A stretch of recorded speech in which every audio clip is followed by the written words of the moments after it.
Саламатсыздарбы? Нурс ТВ каналында жаңылыктар топтому. Акыркы сааттардагы жаңылыктар менен таанышып алыңыздар. Биздин каналга подписация болуп, видеого лайк басып, жаңылыктар менен өз убагында кабардар болуп туруңуздар. Айылда жумуш жок. Түркияда иштечүмүн. Солтон Сары кенинде иштеп келген Бакыт Канатбаев кендеги иштин токтошуна терс пикирин билдирди. Нарын районундагы Миңбулак айылынын тургуну Бакыт Канатбаев элеттеги жумушсуздуктун айынан буга чейин Түркияга иш издеп кеткен. Ал эми аталган айылга караштуу Солтон Сары жайлоосундагы Бучук участогунда кен казуу иштерине элеттик жаштарды жумушка алып жатканын угуп, мекенине кайткан. Тилеги орундалып, Кытай компаниясы тарабынан айдоочулук кызматка алынат. Айлык маянабыз 20-22 миң сомдун тегерегин түзсө, айыл жеринде бул жакшы акча. Өз ата-энең бир туугандарыңдын маңдайындасың. Анын үстүнө 15 күн Солтон Сарыда иштеп, айдын калган жарымында үйдөгү иштерди бүтүрүп алчумун деп белгиледи ал. Муну менен катар Бакыт Канатбаев Солтон Сарыда жумушчулар үчүн жакшы шарттар түзүлгөн болчу дейт. Айтымында жатакана, тамак аш көңүлдөгүдөй уюшулган. Тилекке каршы Солтон Сарыда жумуш токтоп калды. Эми азыр эмне кылсам деп ойлонуп жатам. Чет өлкөгө деле кетпейм го. Жогорку билимим бар. Ошондуктан мамлекеттик кызматтардан иш издеп көрсөмү деп жатам, деди Бакыт Канатбаев. Белгилей кетсек, Солтон Сары жайлоосундагы Бучук участогунда кен казууга даярдык жана чалгындоо иштерин Кытайлык Жоңчи Майнинг компаниясы жүргүзүп жаткан. Ушул жылдын жаз айларынан баштап аталган компания Миңбулак айылынан 134 адамды жумуш менен камсыз кылган. Бирок август айынын башында компаниянын иши чыр чатактарга байланыштуу убактылуу токтотулган. Учурда тиешелүү органдар чырдын чоо жайын иликтеп жатышат.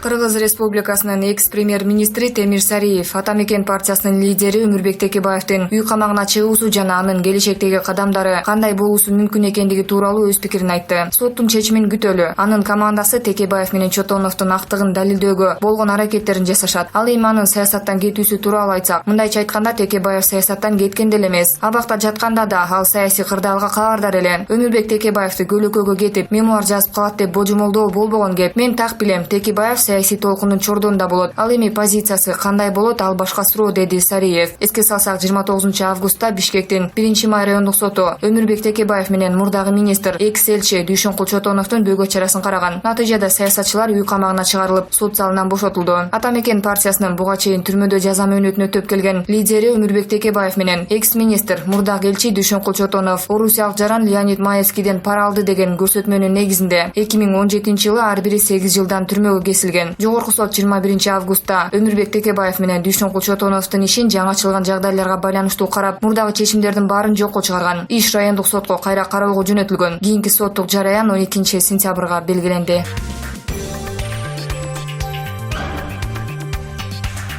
Света Айым Атамбаев тууралуу 2 жыл мурун камала тургандыгын айтып, кой таштагы үйүндө мылтыктардын үнү угулуп өрт көрүнүп жатат. Атамбаев баарын жыйнап, эс акылына келбесе түрмө күтүп турат дегенсиз. Эми Атамбаевдин тагдыры кандай болушу мүмкүн? Алмаз Шаршенович жаманбы жакшыбы 6 жыл өлкө башкарды. Мыкты саясатчы болду. Саясатта тажрыйбасы бар адам. Бул киши президент болгондо жан дүйнөсү менен эле кыргыз элине кызмат кыламын деп ойлоду. Акырында Атамбаевдин тагдырын жан жөөкөлөрү талкалады. Бул киши жакшы ой менен президенттик такты өткөрүп берген. Бийликке жаман ою жок болчу. Алмаз Шаршеновичтин таза оюн жанында жүргөн адамдар чөйрөсү бузуп, ошолор Атамбаевди түрмөгө түртүп берди. Атамбаевди жакшы ийгиликтер күтүп турган, аны жанындагылар тагдырын талкалады. Нуриза Молдошова, Назар Ньюс KG.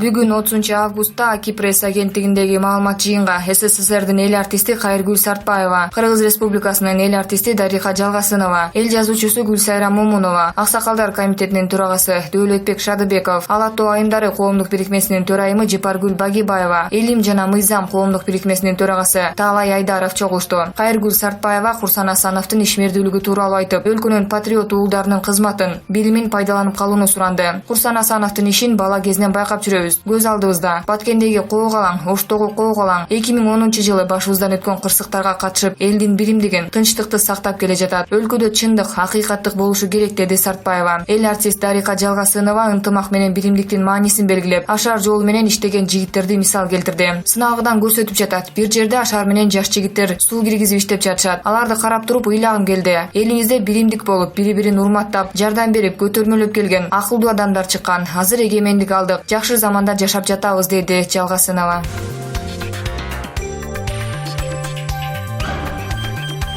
Жалал Абадда Атамбаевсиз КСДП кыймылынын жергиликтүү мүчөлөрү айрым депутаттарды партиядан чыгарууну талап кылды. Жалал Абад шаарынын Барпы театрында өткөн кыймылдын жыйынында катышуучулар Кыргызстан социал-демократиялык партиясынын мүчөлөрү, Жогорку кеңештин депутаттары Ирина Карамушкинаны, Асель Кудуранованы, Карамат Орозованы, Мурадыл Мадеминовду жана Анвар Артыковду кой таштагы окуяларга катышкан үчүн партиядан чыгаруу менен мандатынан ажыратуу сунушун кабыл алышты. Кыймылдын шаардык координатору Максат Жээнбеков Азаттыкка билдиргендей, депутаттар мыйзамга каршы аракеттер үчүн жооп бериши керек. Мындай жыйындар бул жумада облустун бардык район шаарларында өттү. Буга чейин Сагынбек Абдрахманов ал жетектеген Кыргызстан социал-демократиялык партиясынын мүчөлөрү Жогорку кеңештин депутаттарын кой таштагы окуяларга байланыштуу КСДПнын катарынан чыгаруу демилгесин көтөрүп жатканын билдирген. Абдрахманов мурда Атамбаевсиз КСДП кыймылын жетектеген. Юстиция министрлиги Сагынбек Абдрахмановду 18 апрелде КСДПнын лидери катары каттаган жана партиянын дареги өзгөртүлгөн. Ал эми мурдагы президент Алмазбек Атамбаев жана анын тарапташтары муну мыйзамсыз чечим катары сыпаттап, юстиция министрин кылмыш жоопкерчилигине тартууну өтүнүп, башкы прокуратурага кайрылган.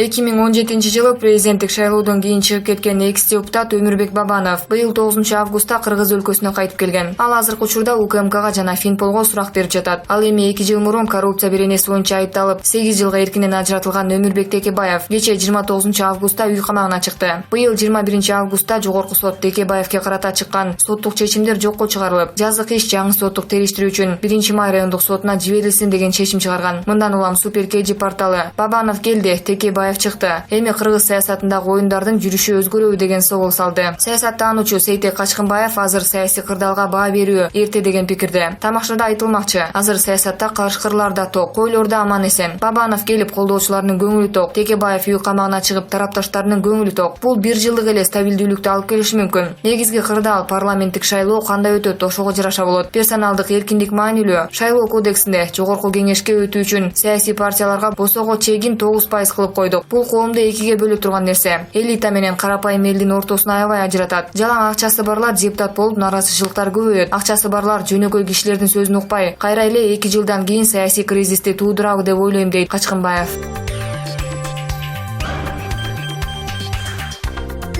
Ак ийилет бирок сынбайт деген жакшы сөз бар элибизде. Убагы келип саясий куугунтукка кабылган Текебаев Өмүрбек Черкешевич жана Чотонов Дүйшөнкул Тезекбаевич үй камагына чыгышты. 29 август тарыхый күнгө айланды. Чындык сыйыр тарапта экени тастыкталууда. Сиздерди жана тарапташтарыңыздарды куттуктайм. Кыргызстаныбыздын өнүгүшү үчүн дагы бир топ иштерди аткарасыңар деп ишенем. Өз убагында Кубанычбек Кадыров, Бектур Асанов жана Дуулат Турдуналиев дагы саясий куугунтукка кабылып, бийликти күчкө салып тартып алуу беренеси менен кармалышканда да мунун баары жалган жала менен иштер экенин айтышкан. Алар элди үндөп көчөгө дагы чыгышкан эмес. Ошого карабастан аларга бул берене боюнча күнөө коюлган. Ошондой эле башка дагы Жусуп Иманалиев, Садыр Жапаров өңдүү саясатчыларды да куугунтукка алып, жалган беренелер менен камап коюшкан. Бул кишилер дагы түрмөдөн бошотулуп, акталып чыгышы керек деген ойдомун. Атамбаев бийликте турганда башкы прокуратура менен УКМКны менчик ишканасына айландырып, саясий куугунтуктарды жасаган. Бул саясий куугунтукка кабылып жазасын алып чыккан. Ошондой эле түрмөдө отургандар үчүн Атамбаев жана анын жан жөөкөлөрү Сегизбаев, Жолдубаевалар жоопко тартылышы керек. Кубанычбек Исабеков, мурдагы депутат. Булак Назар Ньюс KG.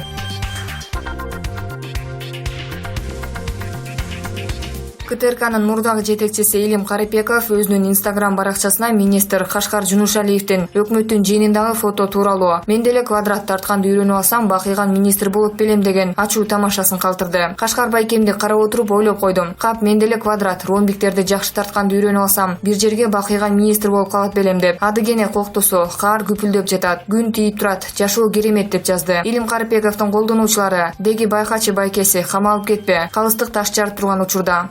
Тайыныңызды сагындык, дагы жакшы, Курсандын сүрөтүн тартпаптыр" деген ар тамашалуу пикирлерин калтырып жатышты.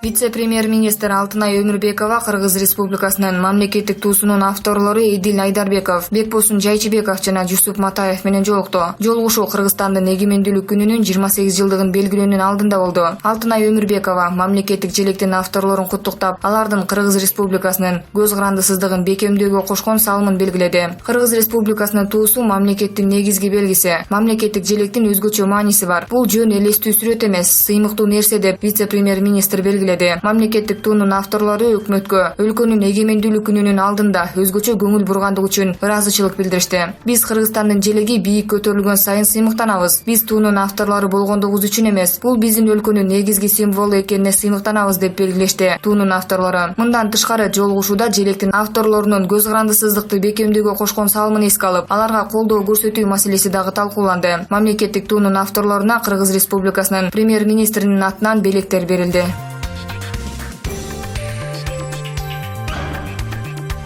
2017 жылы 16 январынын таңында Манас аэропортуна жакын жайгашкан Дача суу айылынын эли үчүн акыр заман келгенде эле оор кырсык болуп өткөнү белгилүү. Ошол күнү аталган айылга Кытайдан жүк ташып келаткан түркиялык учак кулап, уйкуда жаткан 35 адамдын, анан дагы учактагы 4 учкучтун өмүрү кыйылган. Көз ачып жумганча болуп өткөн бул кырсыктан ата-энесин жоготкондор, балдарын жоготкон мекендештер сыздап калган. Айрым үй бүлөлөр толугу менен кырсыктын курмандыгы болуп калган. Ошондой эле бул учактагы жүктүн ээси, ал кездеги мамлекет башчысы Алмазбек Атамбаевдин үй бүлөсү экени айтылган. Баарынан да аша ошондон сыздап турган Дача суу айылынын элинин алдына бир жолу да басып барбай койгону шектүү болгон. Ошол кандуу жүктүн ээсин таап, мыйзам чегинде жазасын бериш керек деген коомчулуктун пикири эске алынбай, тескерисинче ал ишти өз алдыларынча иликтөөгө алгандар куугунтукка алынганы да белгилүү. Анан акыры ал иш тындым болуп калган эле. Ошол кылмыш иши кайрадан жанданып, Дача суу конушуна кулаган учак боюнча буга чейин жүргүзүлгөн экспертизанын жыйынтыгы кайрадан текшерүүгө алынып жатканын ИИМдин басма сөз катчысы Бакыт Сейитов маалымат булактарынын бирине билдирди. Анын айтымында кылмыш иши толугу менен кайрадан электен өткөрүлүп, баштан иликтене баштады. Азырынча учак кырсыгына байланыштуу эч ким суракка чакырыла электигин да кошумчалайт ал. Демек, кыңыр иш эч качан жабылып калбай тургандыгын ушундан биле берсек болот. Эми Дача сууга кулаган учактагы жүктүн ээси ким болгону коомчулукка ачык дайын болооруна үмүт артып туралы. Ошондой Атамбаевдин элге жасаган дагы бир кыянатчылыгынын бети ачылат дейт Кабар Инфо гезити.